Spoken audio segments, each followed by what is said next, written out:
Hello friends. एक बार किसी ने मशहूर लेखक टॉमस हार्डी से यह सवाल पूछा था कि एक कामयाब कहानी लिखने का फॉर्मूला क्या है।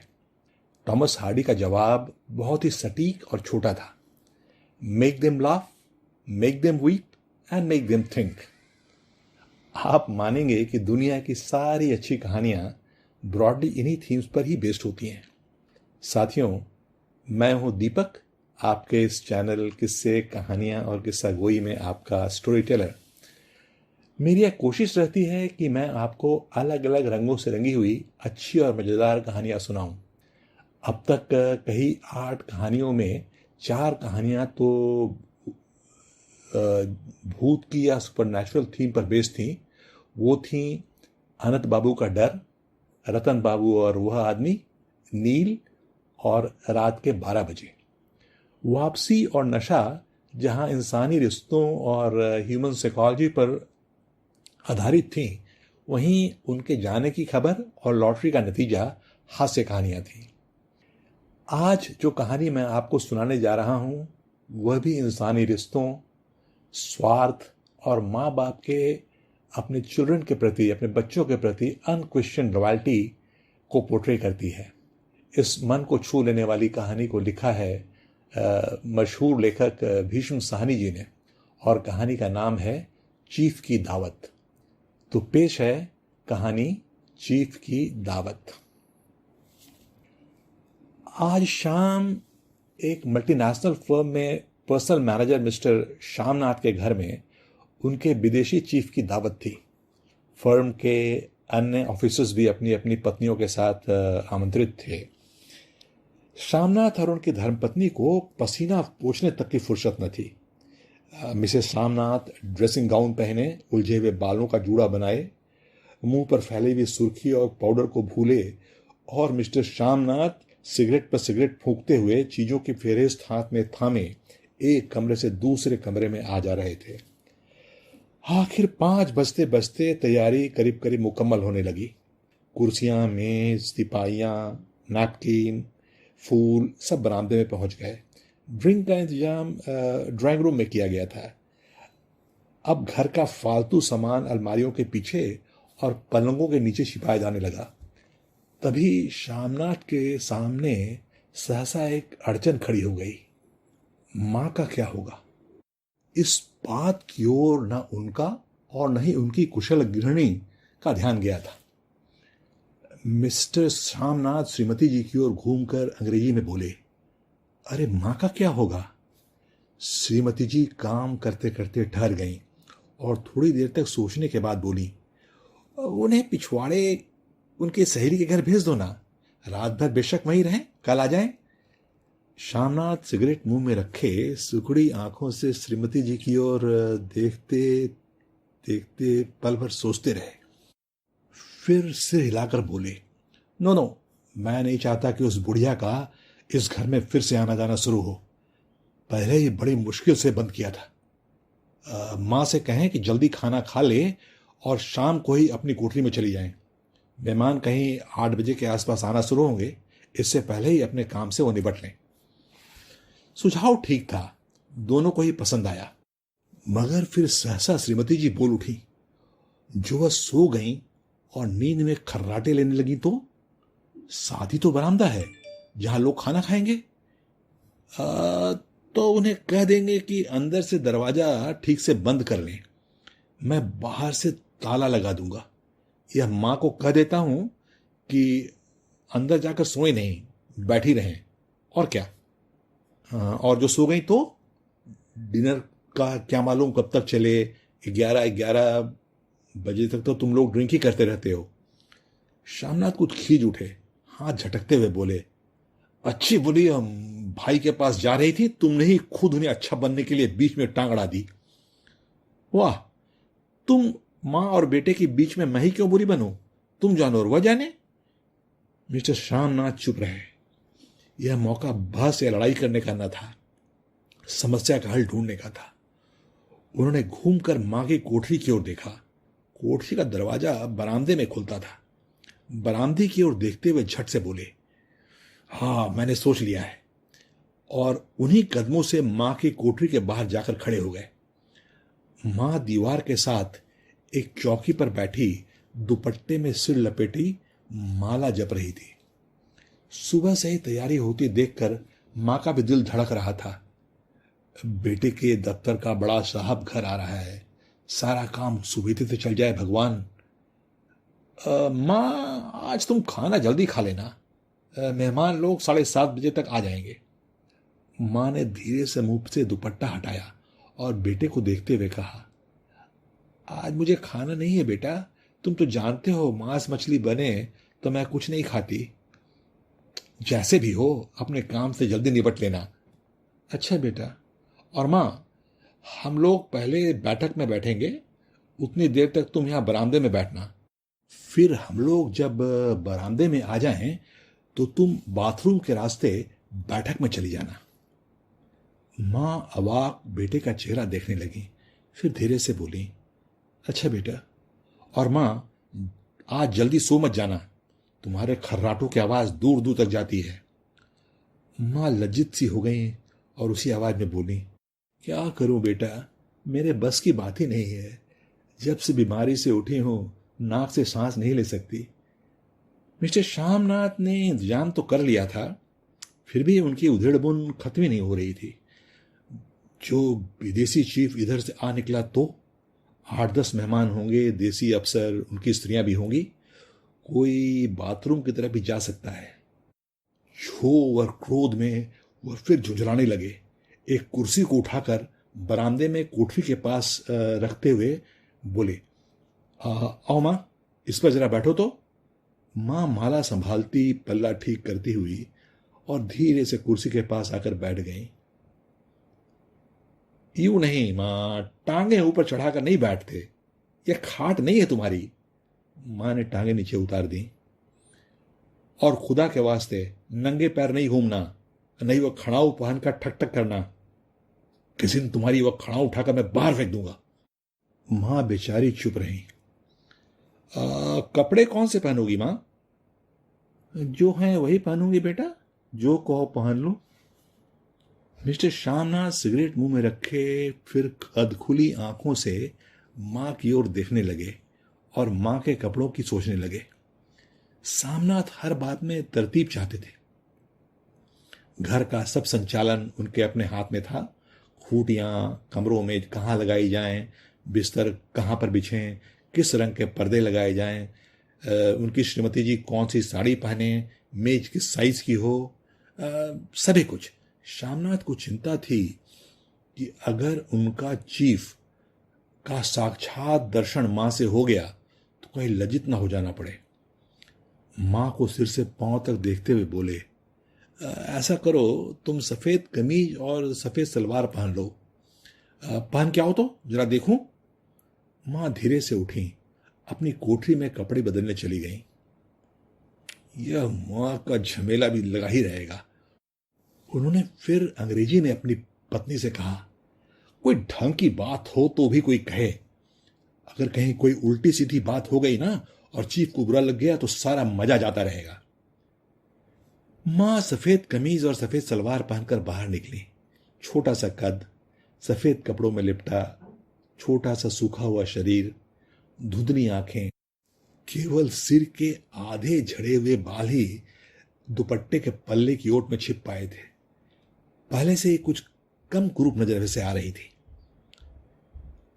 चलो ठीक है, कोई चूड़ियां उड़ियां हो तो वो भी पहन लो, कोई हर्ज नहीं है।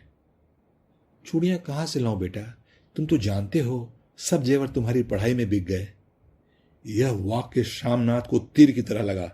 तिनक कर बोले, यह कौन सा राग छेड़ दिया मां, सीधा कह दो नहीं है जेवर, बस।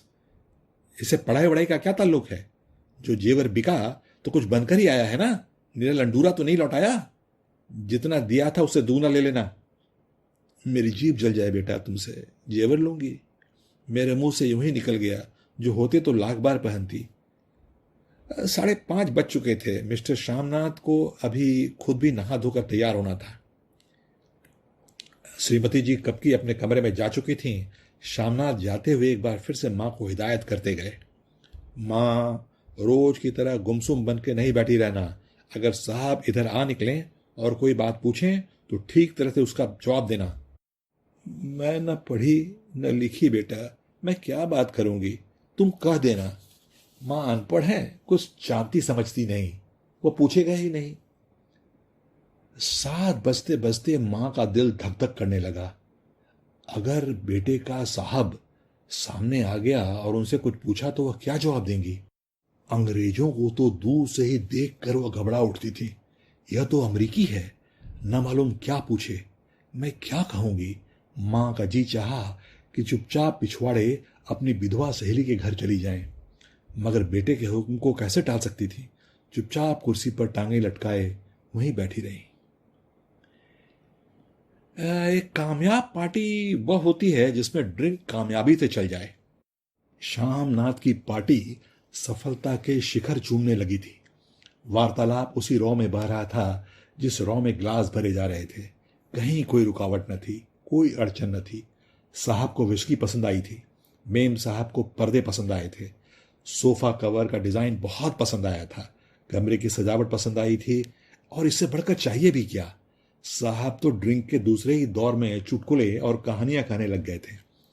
दफ्तर में जितना रौब रखते थे, यहां पर उतने ही दोस्त परवर हो रहे थे। और उनकी वाइफ काला गाउन पहने, गले में सफेद मोतियों का हार, सेंट और पाउडर की मार्क से ओत प्रोत कमरे में बैठी सभी देसी स्त्रियों की आराधना का केंद्र बनी हुई थी। बात बात पर हंसती, बात बात पर सिर हिलाती, और श्यामनाथ की स्त्री से तो ऐसी बातें कर रही थी जैसे वह उनकी पुरानी सहेली हो। इसी रौ में पीते पिलाते रात के 10:30 बज गए। वक्त कैसे गुजरा पता ही न चला। आखिर सब लोग अपने अपने ग्लासों में से आखिरी घूंट पीकर खाना खाने के लिए उठे। ड्राइंग रूम से बाहर निकले। आगे आगे श्यामनाथ रास्ता दिखाते हुए, पीछे चीप और दूसरे मेहमान। बरामदे में पहुंचते ही श्यामनाथ सहसा ठिठक गए। जो दृश्य उन्होंने देखा तो उससे उनकी टांकें लड़खड़ा गईं और क्षण भर में सारा नशा हिरण होने लगा। बरामदे में ऐन कोठरी के बाहर मां अपनी कुर्सी पर ज्यों की त्यों बैठी थी, मगर दोनों पांव कुर्सी की सीट पर रखे हुए और सिर दाएं से बाएं और बाएं से दाएं झूल रहा था। मुंह में से लगातार गहरे खर्राटों की आवाजें आ रही थी। जब सिर कुछ देर के लिए टेढ़ा होकर एक ओर थम जाता तो खर्राटे और भी गहरे हो उठते, और फिर जब झटके से नींद टूटती तो सिर फिर दाएं से बाएं झूलने लगता। पल्ला सिर पर से खिसक आया था। मां के झरे हुए बाल आधे गंजे सिर पर अस्त व्यस्त बिखर रहे थे। यह सब देखते ही श्यामनाथ का पारा चढ़ गया। जी चाहा कि मां को धक्का देकर उठा दें और उन्हें उनकी कोठरी में ढकेल दें, मगर ऐसा करना संभव न था। चीफ और बाकी सारे मेहमान आसपास खड़े थे। मां को देखते ही देसी अफसरों की कुछ स्त्रियां हंस पड़ी कि इतने में चीफ ने धीरे से कहा, पुअर डियर। मां हड़बड़ा के उठ बैठी। सामने खड़े इतने लोगों को देखकर ऐसी घबराई कि कुछ कहते ही ना बना। झट से पल्ला सिर पर रखते हुए खड़ी हो गई और जमीन को देखने लगी। उनके पांव लड़खड़ाने लगे और हाथों की उंगलियां थर थर कांपने लगी। मां, तुम जाके सो जाओ, तुम क्यों इतनी देर तक जाग रही थी? और खिसियानी हुई नजरों से श्यामनाथ अपने चीफ का मुंह देखने लगे, लेकिन चीफ के चेहरे पर एक मुस्कुराहट थी। वह वहीं खड़े खड़े बोले, नमस्ते।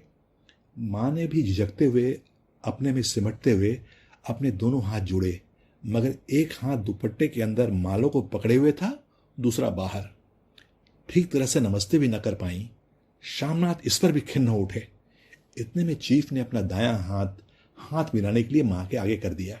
मां और भी घबरा उठी। मां, हाथ मिलाओ। पर हाथ कैसे मिलाती? दाएं हाथ में तो माला थी। घबराहट में मां ने बायां हाथ ही साहब के दाएं हाथ में रख दिया। श्यामनाथ दिल ही दिल में जल उठे। देसी अफसरों की स्त्रियां खिलखिलाकर हंस पड़ी। ओहो, यूं नहीं मां, तुम भी जानती हो कि दायां हाथ मिलाया जाता है, दायां हाथ मिलाओ। मगर तब तक चीफ मां का बायां हाथ ही बार बार हिलाकर कह रहे थे, हाउ डू डू। कहो मां, मैं ठीक हूं, खैरियत से हूं। मां कुछ बड़बड़ाई। सर, माँ कहती है कि मैं ठीक हूं। कहो माँ, हाउ डू यू डू? माँ धीरे से सकुचाते हुए बोली, हो डूडू।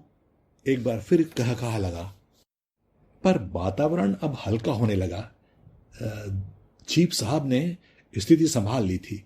लोग हंसने चाहने लगे थे। श्यामनाथ के मन का गुस्सा भी कुछ कुछ कम होने लगा था। साहब अपने हाथ में माँ का हाथ अब भी पकड़े हुए थे और माँ सिकुड़ी जा रही थी। साहब के मुंह से शराब की बू आ रही थी। श्यामनाथ अंग्रेजी में बोले, सर, मेरी माँ गांव की रहने वाली हैं, उम्र भर गांव में रही हैं, इसलिए आपसे रजाती हैं। साहब इस पर खुश नजर आए, बोले, रियली? मुझे गांव के लोग बहुत पसंद हैं। तब तो तुम्हारी माँ गांव के गीत और नाच भी जानती होंगी। चीफ खुशी से सिर हिलाकर माँ को टिकटकी बांधे देख रहे थे। माँ, साहब कहते हैं कोई गाना सुनाओ, कोई पुराना गीत, तुम्हें तो कितने ही याद होंगे।